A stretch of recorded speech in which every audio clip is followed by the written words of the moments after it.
साथियों, आज भारत तेजी से विकसित होने के लक्ष्य की तरफ आगे बढ़ रहा है, लेकिन इस समय भारत कई विराट चुनौतियों का मुकाबला भी कर रहा है। साथियों, कोरोना काल के दौरान ही दुनिया सप्लाई चेन के बहुत बड़े संकट से घिर गई थी। कोविड के बाद यूक्रेन में युद्ध शुरू हो गया, उसने दुनिया की परेशानियां और बढ़ा दी। फूड, फ्यूल, फर्टिलाइजर, इन तीनों चीजों पर गंभीर प्रभाव पड़ा। बीते 5-6 वर्षों में इस संकट से निपटने के लिए हमारी सरकार निरंतर प्रयास कर रही है। आपको याद होगा, उस समय और आज भी फर्टिलाइजर की एक एक बोरी दुनिया में 3-3 हजार रुपये में बिक रही थी। एक बोरी का 3,000 रुपया। कितना? आप बताएंगे एक बोरी का कितना? आंकड़ा नहीं, बोलिए मुंह से। 3,000 रुपया एक बोरी का। कितना? एक बोरी का कितना? एक बोरी का कितना? और भारत के किसानों को वही खाद की बोरी 300 से भी कम रुपये में दी जा रही है। 3,000 के सामने 300 रुपये में। सप्लाई चेन की इन मुश्किलों के बीच पिछले 2 महीने से हमारे पड़ोस में ही इतना बड़ा युद्ध चल रहा है। इसका असर पूरी दुनिया पर पड़ा है और भारत पर तो और भी गंभीर असर हुआ है। साथियों, भारत के पास बड़े बड़े तेल के कुएं नहीं है। हमें अपनी जरूरत का पेट्रोल, डीजल, गैस, ये सब बहुत बड़ी मात्रा में दुनिया के दूसरे देशों से, बाहर से मंगाना पड़ता है। युद्ध की वजह से पूरी दुनिया में पेट्रोल, डीजल, गैस और फर्टिलाइजर के दाम बहुत अधिक बढ़ चुके हैं, आसमान को भी पार कर गए हैं। अड़ोस पड़ोस में देशों में क्या हाल है वो तो अखबारों में आता है। भारत सरकार इस युद्ध के पिछले 2 महीनों से देशवासियों को इस संकट से बचाने के लिए लगातार प्रयास कर रही है। नागरिकों पर बोझ न पड़े, इसके लिए सरकार सारा बोझ सरकार खुद अपने कंधे पर उठा रही है। लेकिन साथियों, जब सप्लाई चेन पर संकट लगातार बना रहे तो हम कितने भी उपाय कर लें, मुश्किलें बढ़ती ही जाती है। इसलिए अब देश को सर्वोपरि रखते हुए, मां भारती को सर्वोपरि रखते हुए हमें एकजुट होकर के लड़ना होगा। हमें याद रखना है, देश के लिए मरना ही सिर्फ देशभक्ति नहीं होती है। देश के लिए जीना और देश के प्रति अपने कर्तव्यों को निभाना, वो भी देशभक्ति होती है। इसलिए वैश्विक संकट के इस समय में हमें कर्तव्यों को सर्वोपरि रखते हुए कुछ संकल्प लेने होंगे और उन संकल्पों को पूरे समर्पण भाव से पूरा करना होगा। जैसे एक बड़ा संकल्प है पेट्रोल डीजल का संयम से इस्तेमाल करना। साथियों, हमें पेट्रोल डीजल का उपयोग कम करना होगा। शहरों में जहां मेट्रो है वहां हम तय करें कि हम मेट्रो का ही उपयोग करेंगे, ज्यादा से ज्यादा मेट्रो में ही जाएंगे। अगर कार में ही जाना जरूरी है तो फिर कार पूल करने का प्रयास करें और भी लोगों को साथ बिठा ले। अगर हमें कहीं सामान भेजना हो तो कोशिश करनी है कि वह ज्यादा से ज्यादा रेलवे गुड्स के जो ट्रेन होती है रेलवे की सर्विसेज से भेजें, ताकि इलेक्ट्रिक रेलवे होने के कारण पेट्रोल डीजल की जरूरत नहीं पड़ती है। जिन लोगों के पास इलेक्ट्रिक व्हीकल है वो भी कोशिश करें कि इलेक्ट्रिक व्हीकल का ज्यादा से ज्यादा उपयोग करें। साथियों, हमने कोरोना के समय में वर्क फ्रॉम होम की, ऑनलाइन मीटिंग्स की, वीडियो कॉन्फ्रेंस की, ऐसी अनेक व्यवस्थाएं विकसित की और हमें आदत भी हो गई थी। आज समय की मांग ऐसी है कि उन व्यवस्थाओं को हम फिर से शुरू करें तो वो देश हित में होगा। Work from home, online conferences, virtual meetings, इनको हमें फिर से प्राथमिकता देनी है। साथियों, आज जो संकट है उसमें हमें विदेशी मुद्रा बचाने पर भी बहुत जोर देना होगा, क्योंकि दुनिया में पेट्रोल डीजल इतना ज्यादा महंगा हो गया है, पहले से कई गुना ज्यादा कीमतें बढ़ गई है। तो हम सबका दायित्व है कि पेट्रोल डीजल की खरीद पर जो विदेशी मुद्रा खर्च होती है, पेट्रोल डीजल बचाकर हमें वो मुद्रा भी बचानी है। इसके लिए हमारे छोटे छोटे प्रयास भी देश की बहुत मदद कर सकते हैं। जैसे आजकल जो विदेशों में शादियों का, विदेशों में घूमने का, विदेशों में वैकेशन पर जाने का मिडिल क्लास में कल्चर बढ़ता जा रहा है। हमें तय करना होगा कि जब ये संकट का काल है और हमारी देशभक्ति हमें ललकार रही है, तो कम से कम एक साल के लिए हमें विदेशों में जाने की बातों को टालना चाहिए। भारत में बहुत सारी जगह है, वहां हम जा सकते हैं। बहुत कुछ भारत में किया जा सकता है। इस बेटी को नीचे बिठाइए, उसे थक जाएगी। उस बेटी को बिठाइए। वो थैंक यू बेटा, थैंक यू। बैठिए, आप नीचे बैठिए।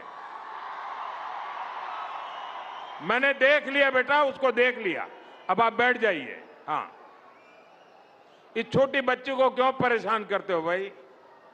इन बच्चों को बैठने दीजिए प्लीज। बच्चों को परेशान मत कीजिए जी।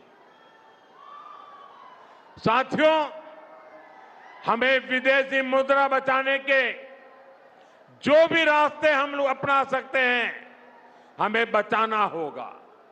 साथियों, गोल्ड यानी सोने की खरीद एक और पहलू है जिसमें विदेशी मुद्रा बहुत अधिक खर्च होती है।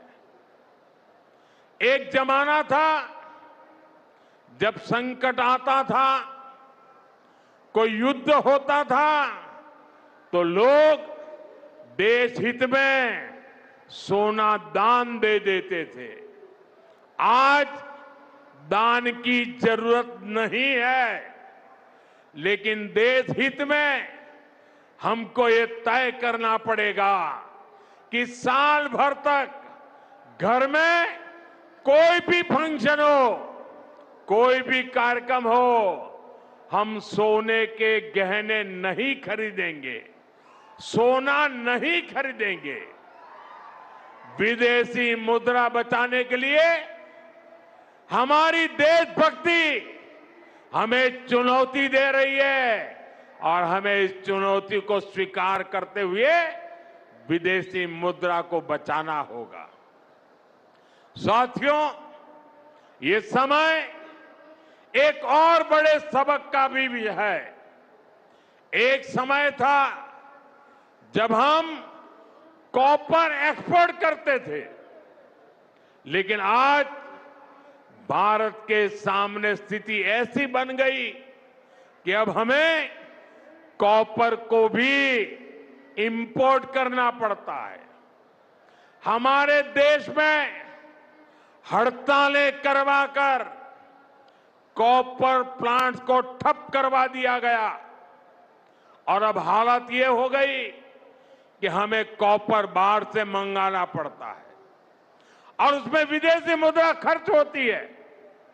इसलिए मैं ऐसे सभी श्रमिक समूह मजदूर संगठनों से भी कहूंगा कि हमें ऐसी बातों का जरूर ध्यान रखना चाहिए। भारत को आत्मनिर्भर बनने से जो भी कदम रोकते हैं, उनमें हमें दूरी बनानी होगी और जो लोग ऐसी साजिशों में जुटे हैं, उन पर भी कड़ी नजर रखनी होगी। मैं देश की अदालतों से भी आग्रह करूंगा कि ऐसी स्थिति आने पर देश हित में हमें कोई ना कोई रास्ता निकालने की तरफ बढ़ना चाहिए। साथियों, ऐसे ही खाने के तेल का भी है। इसके आयात के लिए भी बहुत बड़ी मात्रा में हमें विदेशी मुद्रा खर्च करनी पड़ती है।